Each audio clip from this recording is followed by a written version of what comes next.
नमस्कार,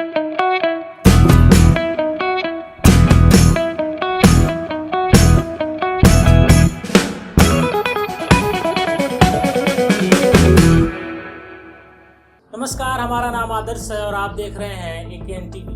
तो आज बुलेटिन में सबसे पहले कुछ खबरों को विस्तार से जानेंगे और कुछ पर एक सनसनी निगाह डालेंगे। तो चलिए विस्तार से खबरों को जानते हैं। पश्चिम बंगाल की मुख्यमंत्री ममता बनर्जी हिंसा के 25वें दिन मुर्शिदाबाद पहुंची। उन्होंने कहा कि यहां अब हालात पूरी तरह सामान्य हो चुके हैं। सीएम ने हिंसा प्रभावित लोगों को मुआवजा देने का ऐलान किया है। ममता ने बताया कि उन्हें राज्यपाल सीवी आनंद बोस की तरफ से केंद्रीय गृह मंत्रालय को भेजी गई रिपोर्ट की कोई जानकारी नहीं है। सीएम ने कहा, मुझे राज्यपाल की रिपोर्ट की कोई जानकारी नहीं है। राज्यपाल की तबीयत ठीक नहीं है। हम ईश्वर से उनके शीघ्र स्वस्थ होने की कामना करते हैं। ममता ने बताया कि हिंसा पहले से प्लान थी। उन्होंने बीजेपी पर निशाना साधते हुए कहा कि जो लोग हिंसा भड़काते हैं उन्हें बंगाल कतई बर्दाश्त नहीं करेगा। मुख्यमंत्री ने बीएसएफ पर भी सवाल उठाए और कहा कि अगर फायरिंग नहीं होती तो अगले दिन हिंसा नहीं भड़क। ममता ने बताया कि वह आज ही बहरमपुर जिला में स्तरीय समीक्षा बैठक करेंगे और कल धुलियन जाएंगे। यहाँ हिंसा से प्रभावित लोगों को मुआवजा देंगे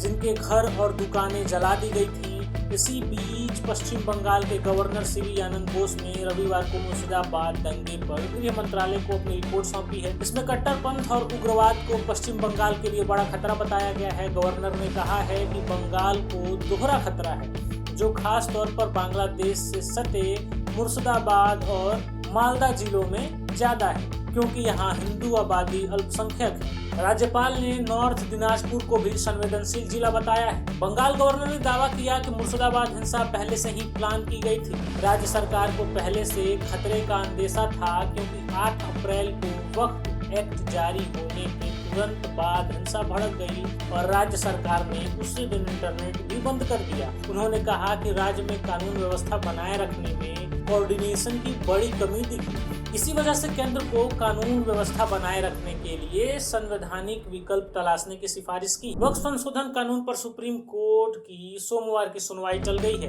अगली सुनवाई 15 मई को होगी। इससे पहले 17 अप्रैल को कोर्ट ने केंद्र को जवाब देने के लिए 7 दिन का समय दिया था। साथ ही अगली सुनवाई तक वक्फ बोर्ड ने नई नियुक्तियों पर रोक लगा दी थी।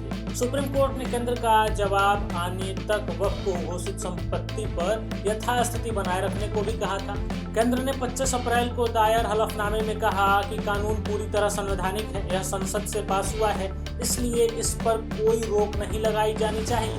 1332 पन्नों के हलफनामे में सरकार ने दावा किया कि 2013 के बाद से वक्फ संपत्तियों में 20 लाख एकड़ से ज्यादा इजाफा हुआ। इस वजह से कई बार निजी और सरकारी जमीनों पर विवाद हुआ। वहीं all India Muslim personal law board ने सरकार के आंकड़ों को गलत बताया और कोर्ट से झूठा हलफनामा देने वाले अधिकारी पर कार्रवाई की मांग की।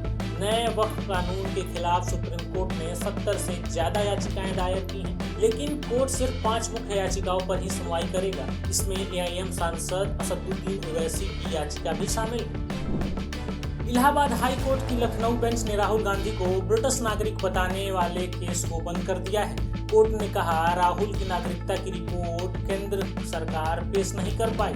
कोर्ट ने कहा, केवल रिपोर्ट के इंतजार में याचिका को लंबित नहीं रखा जा सकता है। जब भी रिपोर्ट केंद्र सरकार को प्राप्त होती है तो याचिकाकर्ता को उसकी एक प्रति उपलब्ध कराएं और उसे कोर्ट में भी प्रस्तुत करें। केंद्र सरकार के वकील ने कहा कि यह मामला 2 देशों के बीच की संवेदनशील जानकारी से जुड़ा है। संबंधित देश को कई रिमाइंडर भेजा जा चुका है, लेकिन अब तक कोई जवाब नहीं मिला है, इसलिए कुछ और समय दिया जाए। कोर्ट ने कहा कि फिलहाल इस याचिका की सुनवाई की जा चुकी है। याचिकाकर्ता को यह स्वतंत्रता है कि वह नागरिकता से संबंधित किसी भी अन्य फोरम या कोर्ट में याचिका दाखिल करा सकता है। इससे पहले 21 अप्रैल को हुई सुनवाई में additional solicitor general Suryabhan Pandey ने केंद्र की ओर से स्थिति रिपोर्ट पेश की थी, लेकिन कोर्ट ने उसे अपर्याप्त मानते हुए सख्त टिप्पणी की। कोर्ट ने कहा, यह मामला राष्ट्रीय महत्व का है, देरी नहीं चलेगी। कोर्ट ने केंद्र से पूछा, राहुल गांधी भारतीय नागरिक हैं या नहीं, 10 दिन में स्पष्ट कीजिए। हैरानी की बात यह रही कि राहुल गांधी की ओर से कोई भी वकील अदालत में पेश नहीं हुआ। विस्तार से खबरों को जानने के बाद अब फटाफट खबरों की ओर नजर डालते हैं। बीजेपी विधायक कुंवरलाल मीणा को सुप्रीम कोर्ट से मिली राहत, निचली अदालत ने सुनाई थी सजा। राहुल गांधी के प्रयासों के बाद झुकी सरकार, जाति जनगणना के फैसले पर प्रियंका गांधी। पाकिस्तान को समझाने का वक्त खत्म हो चुका है, अब उसे सजा देना होगा। AIMIM प्रमुख असदुद्दीन ओवैसी।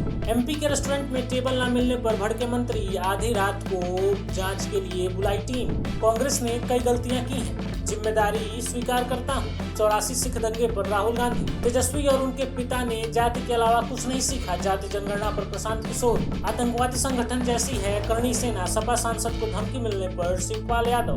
खाल ओढ़ लेने से CR बाग नहीं हो जाता, जाति जनगणना पर बीजेपी को लेकर पप्पू यादव। हर सीट पर इंडिया ब्लॉक लड़ेगा चुनाव, बिहार में महागठबंधन की बैठक के बाद मनोज झा। राहुल गांधी को शंकराचार्य अभिमुक्तेश्वरानंद ने हिंदू धर्म से किया बहिष्कृत। तो बुलेटिन में आज के लिए बस इतना ही। खबरों से जुड़े रहने के लिए जुड़े रहिए हमारे चैनल के साथ। वीडियो को लाइक करिए, चैनल को सब्सक्राइब करिए और कमेंट बॉक्स में अपना सुझाव देना ना भूलें। धन्यवाद।